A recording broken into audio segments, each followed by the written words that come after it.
رمضان tiger کا چہرہ دھلے ہوئے کپڑے کی مانند سفید ہو گیا تھا۔ ثنا نے پھر کہا، اصل میں ہر انسان کو اپنے مستقبل کا خیال ہوتا ہے رمضان ٹائیگر۔ اگر شفیع محمد کو یہ پتہ چل جائے کہ ڈکیتی کے اس کیس میں تم نے پولیس کو مخبری کی تو وہ تمہارے پورے خاندان کو موت کے گھاٹ اتار دے گا۔ اس کے علاوہ اور بھی کئی معاملات ہیں، مثلاً 2 چندن ہار جو شہریار نے نوری بائی کو تحفے میں دیا تھا، اور بعد میں نوری بائی نے شہریار کو اس ہار کے لیے ذلیل کیا تھا کہ شہریار نے نکلی ہار اسے دیا ہے۔ شہریار آج تک اس فکر میں ہے کہ وہ اصلی ہار نکلی ہار میں کیسے بدل گیا، جس کی وجہ سے اس کی اتنی بے عزتی ہوئی۔ اب بتاؤ کہ اگر شہریار کو یہ بات بتا دی جائے کہ اصلی ہار رمضان ٹائیگر صاحب نے تبدیل کیا تھا تو وہ تمہارا کیا حشر کرے گا؟ اب یہ بتاؤ، ان حالات میں تم سے شادی کیسے کر سکتی ہوں؟ معاف کر دو، تمہیں خدا کا واسطہ مجھے معاف کر دو، میں تمہارے پاؤں پڑتا ہوں۔ رمضان ٹائیگر نے زمین پر اوندھے لیٹ کر ثنا کے پاؤں پکڑنے چاہے۔ ثنا کئی قدم پیچھے ہٹ گئی۔ ارے تم تو میرے ہونے والے مجازی خدا ہو، مجھے کیوں گناہ گار کر رہے ہو؟ میرے پاؤں پکڑ رہے ہو؟ تم تو مجھ سے شادی کرنا چاہتے ہو رمضان ٹائیگر؟ نہیں، تمہیں یہ سب کیسے معلوم ہو گیا؟ رمضان ٹائیگر، تم کیا سمجھتے ہو میں تمہیں ایسے ہی چھوڑ دوں گی؟ شفیع محمد کو میں تمہارے بارے میں تفصیل بتا دوں گی۔ تمہارے بہنوئی کی لاش میں تمہارے گھر کے صحن سے برآمد کرواؤں گی۔ تمہاری بہن تمہارے خلاف FIR خود درج کروائے گی، اور FIR تو وہ بعد میں درج کرائے گی۔ وہ جس قدر خونخوار عورت ہے، تمہارا جو حشر وہ کرے گی، تمہیں اس کا اندازہ ہے؟ اور پھر شہریار، ارے نہیں، تمہیں اللہ کا واسطہ، میں نے تمہارا کیا بگاڑا ہے؟ تمہیں شرم نہیں آتی؟ تم مجھے بیوی بنانے کی بات کر رہے ہو؟ میں کب کر رہا ہوں؟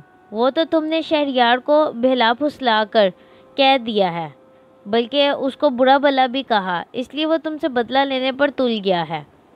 اب تم یہ بتاؤ، میرے لیے کیا سوچا تم نے؟ تمہیں اللہ کا واسطہ میرے لیے موت کا سامان مت پیدا کرو۔ اگر تم اپنی زبان بند رکھو گی تو مجھے کچھ نہیں ہوگا۔ تو پھر یہاں سے چلتے ہیں واپس۔ تم ان لوگوں کو یہ بتاؤ گے کہ تم مجھ سے کبھی شادی نہیں کرو گے، بلکہ مجھے بہن بناؤ گے، باجی کہو گے۔ کیا کہتے ہو اس بارے میں؟ وہ مجھے مار ڈالے گا، مگر ٹھیک ہے، یوں بھی تو میرے لیے موت کا سامان ہو چکا ہے۔ شہریار سے تو بچت ہو جائے گی کسی نہ کسی طرح، لیکن اگر تم نے یہ باتیں کسی کو بتا دیں تو مگر یہ تمہیں معلوم کیسے ہوئی؟ تمہیں اللہ کا واسطہ بتا دو۔ چلو، وہ لوگ انتظار کر رہے ہوں گے، اب زیادہ یہاں رکنا مناسب نہیں ہے، چلیں؟ چلو۔ رمضان ٹائیگر نے روتی ہوئی آواز میں کہا، اور اس کے بعد ثنا اس کے ساتھ مسکراتی ہوئی واپس آ گئی، جہاں سب لوگ تجسس کا شکار تھے اور ان کی واپسی کا انتظار کر رہے تھے۔ دادا ابو نے نگاہیں اٹھا کر انہیں دیکھا۔ مہرین نے بھی سرد آنکھوں سے دونوں کو دیکھا۔ رمضان ٹائیگر کی حالت غیر تھی، جسے دیکھ کر مہرین قدرے چونک گئی۔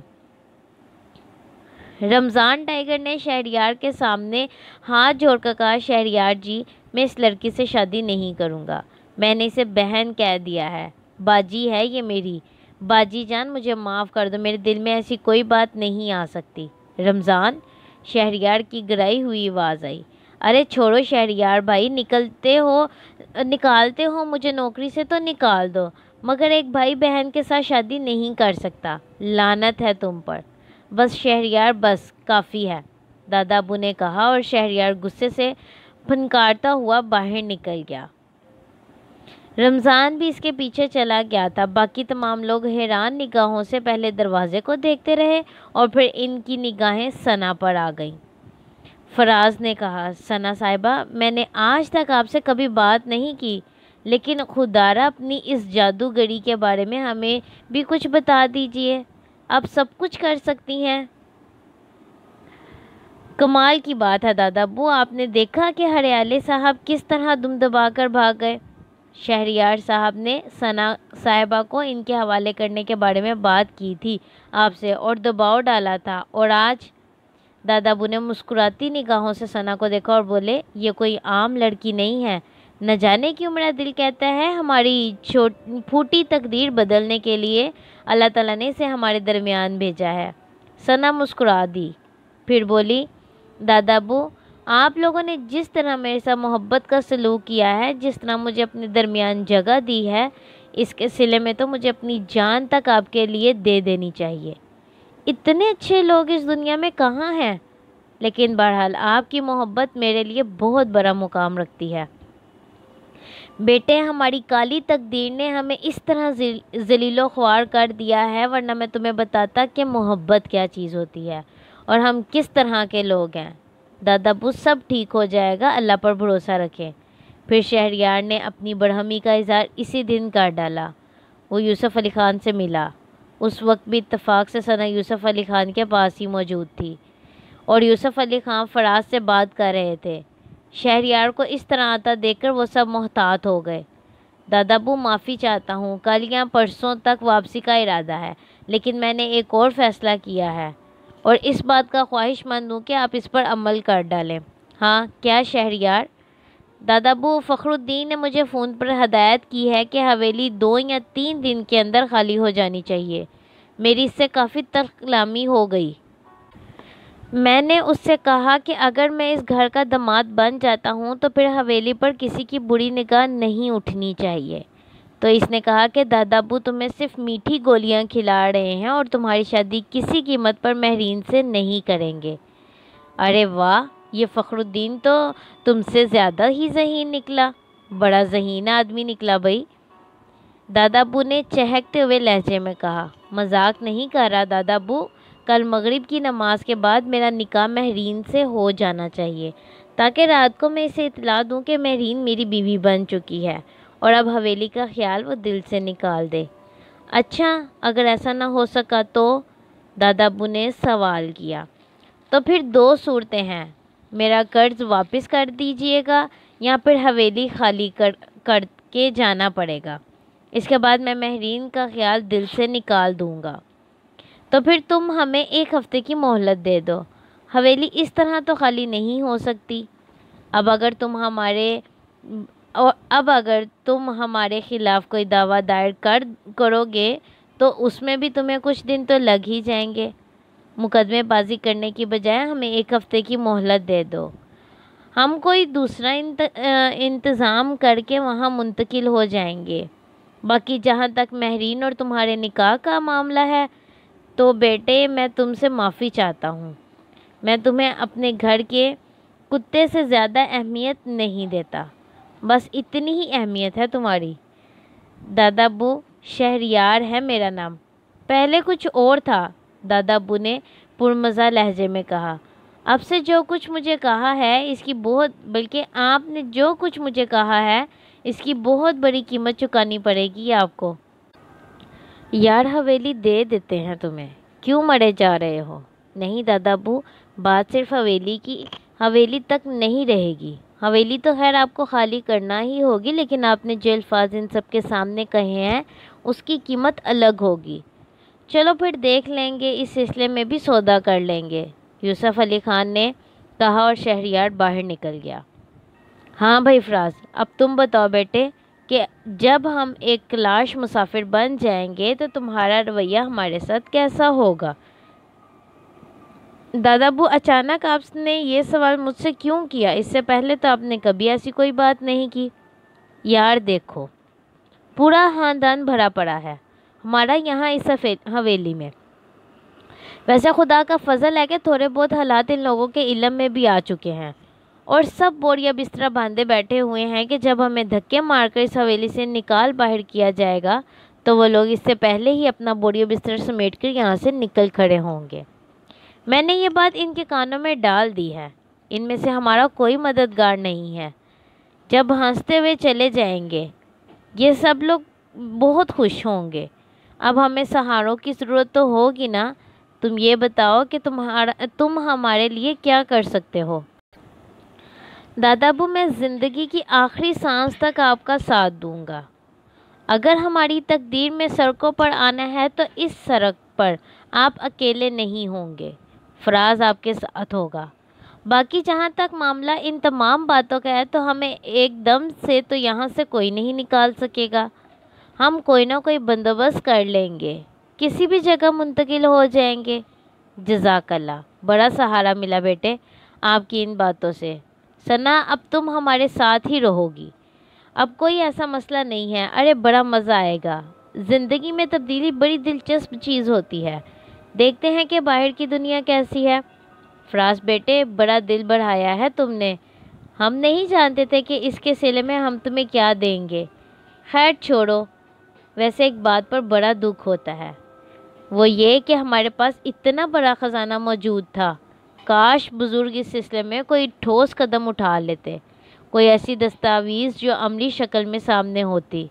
ہو سکتا ہے خاندان میں کسی کو اس خزانے کا علم ہو، لیکن اب یہ بات تاریخی داستان بن چکی ہے، وقت کی چھاؤں میں سوئی ہوئی ایک پرانی کہانی۔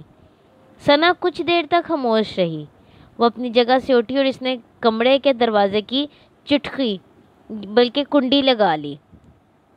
سب نے اس کے اس عمل کو حیران نگاہوں سے دیکھا۔ یوسف علی خان بے صبری سے بولے، کوئی خاص بات ہے ثنا بیٹے؟ جی دادا ابو۔ ثنا واپس آ کر دادا ابو کے پاس بیٹھ گئی۔ خیریت؟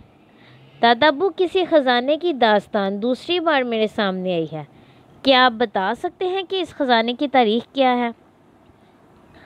ہمارے پردادا کو یہ خزانہ کہیں سے حاصل ہوا تھا۔ کہاں سے؟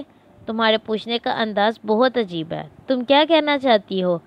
یہ ہم سمجھ نہیں پائے، یوسف علی خان نے بدستور حیران لہجے میں کہا۔ دادا ابو، یہ خزانہ آپ کے پردادا کو شکار کے دوران کہیں سے حاصل ہوا تھا۔ اس وقت ان کے ساتھ غیاث علی، جن کی عمر کا کوئی صحیح اندازہ نہیں ہے، لیکن وہ ان کے ساتھ تھے۔ یہ کوئی ہماری چوتھی یا پانچویں پشت دیکھ رہے ہیں، یعنی غیاث دین ہماری چوتھی یا پانچویں پشت دیکھ رہے ہیں۔ اللہ تعالیٰ ان کی عمر دراز کرے۔ وہ بے شک ایک زندہ وجود ہیں، لیکن دماغی طور پر بالکل ختم ہو چکے ہیں، ان کی دماغی کیفیت بالکل ٹھیک نہیں ہے۔ غیاث علی پر دادا کی ناک کا بال تھے اور ہمیشہ ان کے ساتھ رہا کرتے تھے، سیر و شکار میں بھی وہی ہوا کرتے تھے، اور یہ بات قرین قیاس ہے کہ خزانہ ان کے علم میں بھی تھا، لیکن پہلے کبھی ان سے کچھ معلوم کرنے کی ضرورت ہی پیش نہیں آئی۔ ہم لوگ خزانے کو محض کہانی کا درجہ دیتے رہے ہیں۔ وہ تو اب ذرا سا تردد ہوتا ہے اس بات کا کہ کاش اس کی کوئی صحیح تفصیل ہمارے سامنے ہوتی تو اس وقت برے کام میں ہمارے کام آ سکتا۔ دادا ابو، میں خزانے کی تلاش میں آپ کی مدد کر سکتی ہوں۔ ثنا کے الفاظ پر ایک شدید سنسنی دوڑ گئی تھی، سبھی نے حیران نگاہوں سے ثنا کو دیکھا۔ کچھ لمحوں کے بعد دادا ابو بولے، بیٹے آپ کا اب تک کا جو کردار رہا ہے، اس میں کبھی کوئی ایسی بات سامنے نہیں آئی جو غیر سنجیدہ ہو۔ کیا آپ اس وقت سنجیدگی سے یہ بات کہہ رہی ہیں؟ جی دادا ابو، شاید میں آپ کی رہنمائی اس خزانے تک کر سکوں۔ دادا ابو کے بدن پر ہلکی سی کپکپی طاری ہو گئی تھی، یہ کیفیت سبھی محسوس کر رہے تھے۔ فراز نے کہا، دادا ابو وہ معاملات تو آپ دیکھ چکے ہیں۔ ثنا صاحبہ نے ہریالے میاں کو ان کے اعمال کا کچا چھٹا سنا کر دہرا دیا۔ ایک یہ، دوسرا رمضان ٹائیگر کو اپنے ساتھ لے گئے تو وہ سب کچھ بھول کر باجی باجی کرتا ہوا آ گیا۔ ثنا صاحبہ کے بارے میں دادا ابو آپ خود یہ بات کہہ چکے ہیں کہ ان کی شخصیت میں کہیں کوئی ایسا معاملہ چھپا ہوا ہے جو ہمارے علم سے باہر ہے۔ ثنا بیٹے، آپ براہ کرم مجھے بتائیں کہ کیا واقعی آپ اس طرح کو کوئی کام کر سکتی ہیں؟ دادا ابو، میری دلی آرزو ہے کہ آپ کی عزت، آپ کا وقار، حویلی کی حرمت اسی طرح قائم رہے جس طرح اب تک رہی ہے۔ دادا ابو، دعاؤں کے ساتھ ساتھ میرا تھوڑا سا عمل بھی اس سلسلے میں ہے۔ اب آپ یہ بتائیے کہ کیا حویلی کے نیچے کچھ تہہ خانے بھی ہیں؟ ہاں ہیں، میں انہیں دیکھنا چاہتی ہوں، ابھی اسی وقت۔ اس کا فیصلہ آپ خود کریں دادا ابو، کیا رات میں ہم ان تہہ خانوں میں اتر سکتے ہیں؟ ہاں، روشنی کے مناسب انتظام کے ساتھ، اور بہتر یہی رہے گا، لیکن تم نے ان تہہ خانوں کی بات کیوں کی؟ خدا کے لیے ثنا بیٹے دیکھو یہ مسئلہ اتنا جذباتی ہے کہ ہمیں اپنے جذبات پر قابو پانا مشکل ہو جائے گا، بلکہ ہو رہا ہے۔ اگر تم واقعی کوئی احسان کرنا چاہتی ہو تو مجھے بتاؤ کہ تمہیں اس خزانے کے بارے میں کچھ معلوم ہے۔ دادا ابو، صرف اتنا بتا سکوں گی آپ کو کہ میری زندگی سے ایک انوکھی کہانی وابستہ ہو گئی ہے۔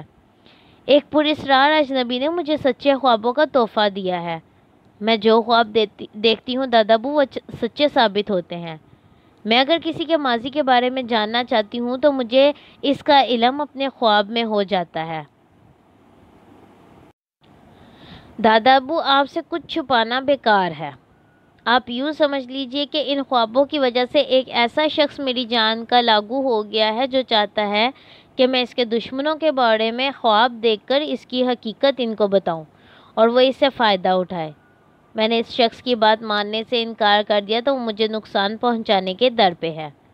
بس یہ سمجھ لیجئے کہ اپنا گھر بار چھوڑ کر اس کی وجہ سے بھاگی بھاگی پھر رہی ہوں۔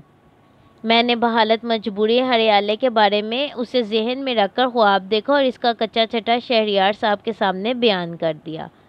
رمضان ٹائیگر کے بارے میں مجھے اسی وقت معلوم ہو گیا تھا۔ میں نے اسے اس کے ماضی کی داستان سنائی جو بڑے خطرناک ہیں۔ وہ قاتل بھی ہے اور میں نے اس پر انکشاف کر دیا کہ اگر چاہوں تو پولیس کو اس جگہ کی نشاندہی کر سکتی ہوں جہاں اس نے اپنی بہنوئی کو قتل کر کے دفن کر دیا ہے، اور اس کی اطلاع اس کی بہن کو بھی نہیں ہے کہ اس کے شوہر کا قاتل خود اس کا سگا بھائی ہے۔ بہن اس قدر خطرناک عورت ہے کہ اگر اسے اس بات کا علم ہو جائے تو وہ اپنے ہاتھوں سے رمضان ٹائیگر کے ٹکڑے ٹکڑے کر دے۔ بہرحال میں نے دوسرے کمرے میں لے جا کر رمضان ٹائیگر کو یہ سب کچھ بتایا تو وہ مجھے باجی باجی کہتا ہوا یہاں آ گیا۔ دادا ابو، پہلے بھی ایک بار آپ نے اس خزانے کا ذکر کیا تھا، پھر بالکل اتفاقیہ طور پر میری ملاقات بابا غیاث علی سے ہو گئی اور میرے ذہن میں یہ خیال ابھرا کہ میں ان کا ماضی کریدوں، ان کے بارے میں خواب دیکھوں۔ دادا ابو، میں نے ایسا کیا تو مجھے بہت سی حقیقتوں کا علم ہو گیا۔ خدا کرے میں آپ کے کسی کام آ سکوں۔ دادا ابو ہی نہیں، مہرین اور فراز نے بھی دونوں ہاتھوں سے سر پکڑ لیا تھا۔ یہ سنسنی خیز انکشاف ان سے برداشت نہیں ہو پا رہا تھا۔ سنجوگتا دیوار سے جا لگی، اس کے چہرے پر ایک جھلاہٹ تھی۔ غالباً وہ بھی اب زندگی سے مایوس ہو چکی تھی اور شاید زندہ نہیں رہنا چاہتی تھی۔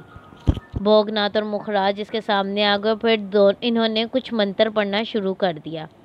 حیات علی بے بسی سے کھڑا ہوا تھا۔ ایک پولیس آفیسر ہونے کی حیثیت سے وہ کوئی بھی قدم اٹھا سکتا تھا، لیکن اس